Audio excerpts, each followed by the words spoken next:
మావయ్య ఏం వంట చేసుకుందాం ఈరోజు? ఎంతెంతో ముత్తొస్తున్నది మావయ్య కాకరకాయలు తీసుకొచ్చారా? మబ్బులతో స్నానాలు చేసి ముస్తాబై వచ్చేసిందేమో దేవత.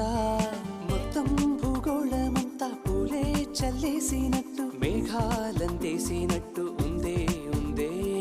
నన్నే లాగేస్తున్నట్టు నీపై తోసేస్తున్నట్టు ఏంటో తొల్లేస్తున్నట్టు ఏదేదో అవుతుందిలా. నువ్విలా నువ్విలా ఒక్కసారిలా అరే ఏం చేసావే నన్నిలా.